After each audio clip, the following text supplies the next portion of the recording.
célébrer son 90e anniversaire. Et c'est pour ça que nous sommes ici, à l'Académie du Royaume du Maroc, pour rendre hommage à un grand écrivain, à un Africain valeureux et exceptionnel. Il a eu le prix Nobel de littérature en 86, le premier du continent. Donc ça a été un ouvreur de portes, un ouvreur de paradis. Et l'un des paradis aussi de littérature, c'est l'Académie du Royaume du Maroc, et c'est normal qu'il soit ici. Parce qu'il a beaucoup écrit, une 60aine de livres, il a écrit du théâtre, de la poésie, des romans, des autobiographies, mais aussi des livres de réflexion. Eh bien, c'est pour ça qu'il est ici avec nous, parce que l'Académie du Royaume du Maroc est pour la fédération des énergies. Et lui-même a dit qu'il écrivait entre deux pôles, le pôle de la liberté et le pôle du pouvoir. Lui, il a choisi la liberté. Mais ça ne veut pas dire que le pouvoir n'existe pas et qu'il faut l'écraser. Au contraire, c'est le pouvoir qui organise ce que nous avons de plus cher, c'est-à-dire notre humanité. Et notre humanité doit aussi être outillée, accompagnée par l'éthique. Et l'éthique, elle est ici aussi présente, celle de la générosité. Choïka a souhaité que les étudiants soient là pour lire des poèmes, pour que ce ne soit pas toujours les adultes. Au fond, que l'expérience aille de pair avec la jeunesse et que les deux puissent coopérer. Donc c'est la coopération des jeunes et des adultes pour que la transmission se fasse et que l'Afrique se porte mieux.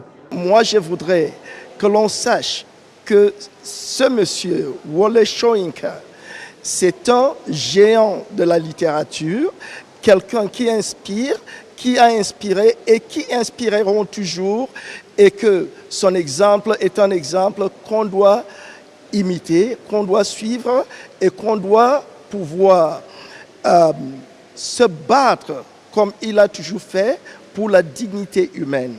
Et je pense que pour ses 90 ans, ça méritait quelque chose, une célébration, surtout dans ce royaume du Maroc qui a reconnu en sa qualité de l'écrivain géant de l'Afrique et qui organise avec pompe cette célébration. Et je dois dire merci au roi du Maroc et ainsi qu'aux membres distingués de l'Académie royale. كان قرانا علوم السياسية وفهمت بأن من 2015 تقريبا شوية قبل المغرب اختار يمشي لاتجاه يقلب على الجذور ديالو الإفريقية كما كان قال الملك حسن الثاني. الجذور ديالنا في إفريقيا والأوراق ديالنا مفتحين على العالم، وهذا ليفينمون هذا في نظري كيمشي كيصحح هاد الجذور كيقلب عليهم.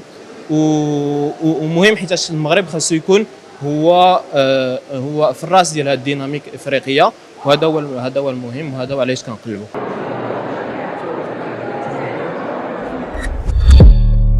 ما تنساش تشترك في القناه وتفعل الجرس باش يوصلك جديد الفيديوهات من هسبريس.